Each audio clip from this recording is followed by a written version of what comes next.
स्कंदमाता सिंहासनगता नित्यं पद्माश्रितकरद्वया शुभदास्तु सदा देवी स्कंदमाता यशस्विनी। माँ दुर्गा के पांचवें स्वरूप को स्कंदमाता कहा जाता है। ये भगवान स्कंद कुमार कार्तिकेय के नाम से भी जाने जाते हैं। इन्हीं भगवान स्कंद अर्थात कार्तिकेय की माता होने के कारण माँ दुर्गा के इस पांचवें स्वरूप को स्कंद माता के नाम से जाना जाता है। इनकी उपासना नवरात्रि पूजा के पांचवें दिन की जाती है। इस दिन साधक का मन विशुद्ध चक्र में स्थित रहता है। इनका वर्ण शुभ्र है। ये कमल के आसन पर विराजमान हैं, इसलिए इन्हें पद्मासन देवी भी कहा जाता है। इनका वाहन भी सिंह है। नवरात्र पूजन के पांचवें दिन का शास्त्रों में पुष्कल महत्व बताया गया है।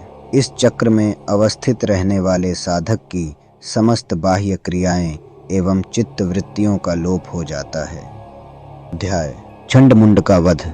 ऋषि बोले, दैत्य राज्य शुंभ की आज्ञा पाकर चंडमुंड चतुरंगिनी सेना को साथ लेकर देवी दुर्गा से युद्ध करने तथा उसे बंदिनी बनाने के लिए चल दिए। हिमालय पर्वत पर पहुंचकर उन्होंने देवी को अपने वाहन सिंह पर बैठी हुई देखा। वे सब धनुष उठाकर और हाथों में तलवार उठाकर देवी के समीप पहुंच गए। देवी ने जब चंडमुंड और असुर सेना को देखा तो क्रोध से उनका मुख काला हो गया। उनकी भ्रुकुटियां चढ़ गईं और उनके ललाट से भयंकर विस्तृत मुख वाली लाल आंखों वाली काली देवी प्रकट हुईं। वह अपने हाथों में तलवार और पाश लिए हुई थीं। वह विचित्र खंग धारण किए चीते के चर्म की साड़ी तथा नरमुंडों की माला धारण किए हुई थीं। उनका भयानक शुष्क शरीर केवल हड्डियों का ढांचा था, जिससे वह अत्यंत भयंकर जान पड़ती थीं। उनका मुख विशाल था। जीभ लपलपाने के कारण वे और भी डरावनी लग रही थीं। आंखें अंदर की ओर धंसी हुई थीं और लाल हो रही थीं। उनकी भयंकर गर्जना से संपूर्ण दिशाएं गूंज रही थीं। कालिका देवी बड़े वेग से दैत्यों की विशाल सेना पर टूट पड़ी और उनका भक्षण करने लगीं। वह पार्श्व रक्ष को अंकुशधारी महावतों, हाथियों पर सवार योद्धाओं पर घंटा सहित हाथियों को एक हाथ से पकड़ पकड़ कर अपने मुंह में डाल रही थीं। इसी प्रकार वह घोड़ों, रथों, सारथियों व रथों में बैठे हुए सैनिकों को मुंह में डालकर भयानक रूप से चबा रही थीं। किसी के केश पकड़कर, किसी की गर्दन पकड़कर, किसी को पैरों से दबाकर और किसी को छाती से मसलकर मार रही थीं। दैत्यों के द्वारा फेंके गए बड़े बड़े अस्त्र शस्त्रों को मुंह से पकड़कर उन्हें दांतों से चबा रही थीं। देवी काली ने दैत्यों की सारी सेना रौंद डाली। कुछ को तलवार से मौत के घाट उतार दिया, कुछ की खटवांग से पीट दिया और कुछ को दांतों से चबा डाला। इस प्रकार कालिका देवी ने क्षण भर में संपूर्ण दैत्य सेना का संहार कर डाला। यह देख महापराक्रमी चंड कालिका देवी पर लपका। उसने महाभयंकर बाणों की वर्षा करके तथा मुंड हजारों चक्र फेंककर भयंकर नेत्र वाली कालिका देवी को ढक दिया। चंडमुंड द्वारा फेंके गए अश्वों शस्त्रों को देवी ने मुंह में इस प्रकार समा लिया मानो सूर्य के बहुत से मंडल बादलों के उदर में प्रवेश कर रहे हों। अब तो देवी के भयानक मुंह के भीतर देखना भी कठिन था। दांतों के प्रकाश से दमकती हुई अत्यंत क्रोध में भयानक गर्जना करती हुई देवी अट्टहास करने लगीं। देवी ने बहुत बड़ी तलवार लेकर हन का उच्चारण करके चंड पर धावा किया और उसके केश पकड़कर उसी तलवार से उसका मस्तक काट लिया। चंड को मरा देख क्रूर मुंड असुर भी देवी की तरफ दौड़ा तो क्रोधित देवी ने उसे भी तलवार से मौत के घाट उतार दिया। चंडमुंड के मारे जाने पर शेष असुर सेना भय से व्याकुल होकर युद्ध क्षेत्र से पलायन कर गई। इसके बाद कालिका देवी ने चंडमुंड के सिर हाथ में लेकर अट्टहास करती हुई देवी चंडिका के पास पहुंचकर बोली, ये लो चंडमुंड के सिर, मैंने महापशु दैत्य चंडमुंड को मार दिया है। अब तुम इसे युद्ध में शुंभ निशुंभ को मौत के घाट उतारना। मेघा ऋषि बोले, चंडमुंड के सिरों का कालिका देवी के हाथों में देखकर देवी चंडिका बोली, हे देवी, तुम आज से इस संसार में चामुंडा देवी के नाम से विख्यात हो जाओगी। 8वां अध्याय रक्तबीज वध। मेधा ऋषि बोले, चंडमुंड के मारे जाने पर तथा बहुत सी सेना के मारे जाने से शुंभ ने क्रोध में भरकर सारी असुर सेना को तैयार होने का आदेश दिया। उसने कहा, आज उदयुद्ध नाम के 86 दैत्य सेनापति अपनी सेनाओं के साथ युद्ध के लिए प्रस्थान करें। कंबू नाम के दैत्यों के सेना नायक अपनी वाहिनी से घिरे हुए प्रस्थान करें। कोटिवीर्य नामक 50 सेनापति और धौम्रकुल नाम के 100 सेनापति भी युद्ध के लिए प्रस्थान करें।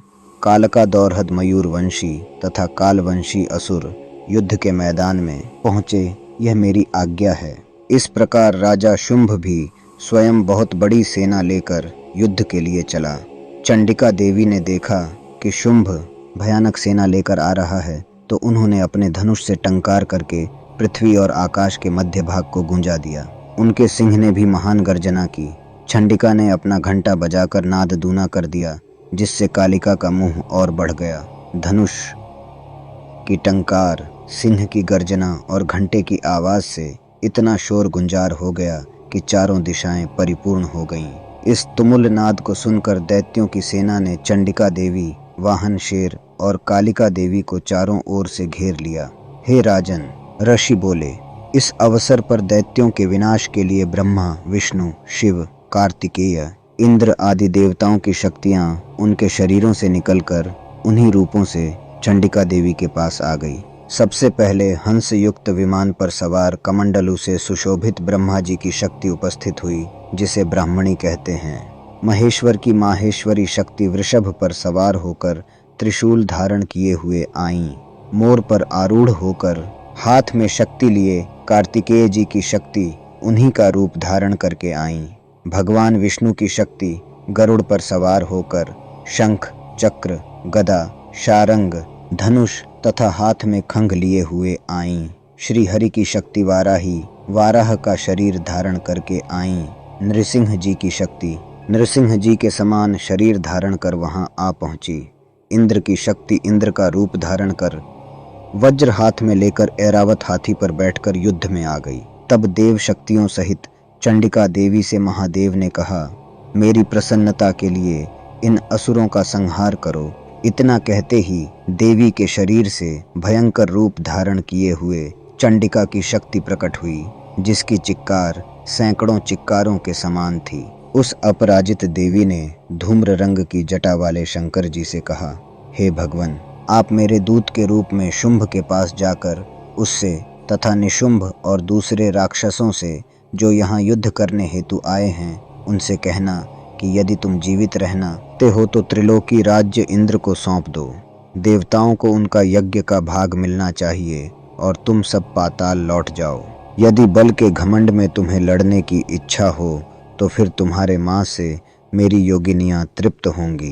भगवान शिव को देवी के दूत के रूप में भेजा गया था, इसलिए वे संसार में शिवदूती के नाम से प्रसिद्ध हुए। भगवान शिव ने देवी के दूत के रूप में जब महाअसुरों के पास जाकर देवी के वचन सुनाए तो वे सब क्रोध से भर गए और कात्यायनी देवी से युद्ध करने के लिए आगे बढ़े। राक्षसों ने बाण, शक्ति, रष्टि आदि आयुधों से देवी पर आक्रमण कर दिया। इस पर देवी ने अपने धनुष से पैने बाण छोड़कर राक्षसों द्वारा छोड़े हुए अस्त्रों शस्त्रों को बच्चों के खेल के समान काट डाला। इसके बाद कालिका देवी ने उनके सम्मुख होकर शत्रुओं के शूल के प्रहारों को चीरती फाड़ती खटवांग से कुचलती विचरने लगी। ब्रह्माणी देवी भी जिधर निकल जाती वहां वह अपने कमंडल से राक्षसों पर जल छिड़कर उनके बल और पराक्रम को नष्ट कर रही थीं। इसी प्रकार माहेश्वरी भी क्रोध में भरकर त्रिशूल से तथा वैष्णव देवी अपने चक्र से और कौमारी देवी अपनी शक्ति से राक्षसों का विनाश कर रही थीं। ऐन्द्री देवी ने अपने वज्र द्वारा सैकड़ों असुरों को काट डाला, जिससे वे पृथ्वी पर गिर पड़े। उनके शरीर से रक्त की धारा बहने लगी। वाराही देवी अपने तुंड के प्रहार से असुर सेना का विनाश करने लगीं।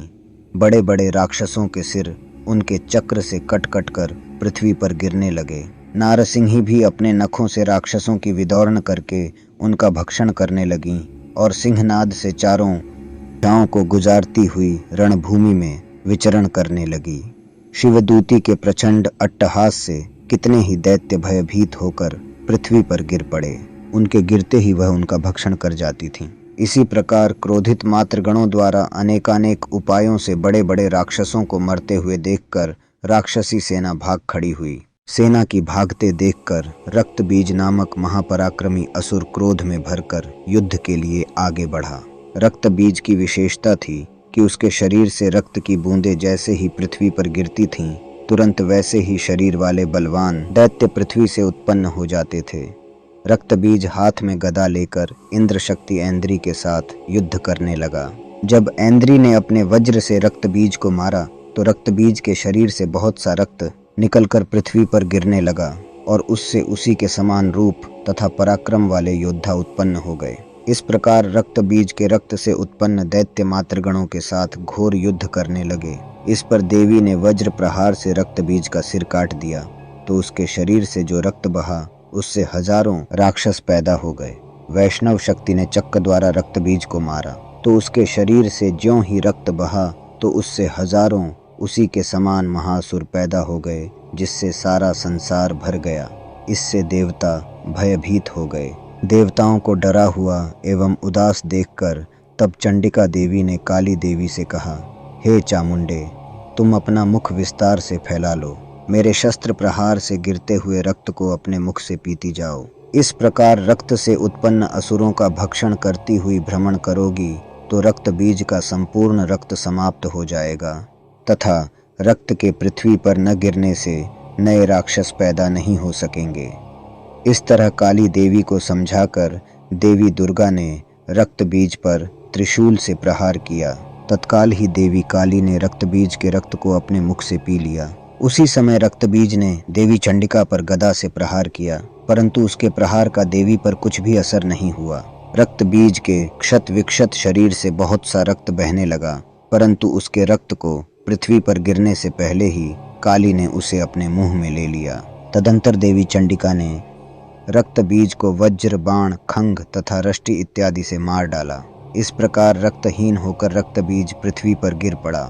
रक्त बीज के पृथ्वी पर गिरते ही वह रक्तहीन हो जाने के कारण मर गया। रक्त बीज के मरते ही देवता अत्यंत प्रसन्न हुए। मातृशक्तियां उन महाअसुरों का रक्त पी पी कर मदोन्मत्त होकर नाचने लगीं। आप भी माता रानी के भगत है तो लाइक, शेयर, सब्सक्राइब और कमेंट में जय माता दी जरूर लिखें और ऐसी और धार्मिक वीडियो देखें। जय माता दी।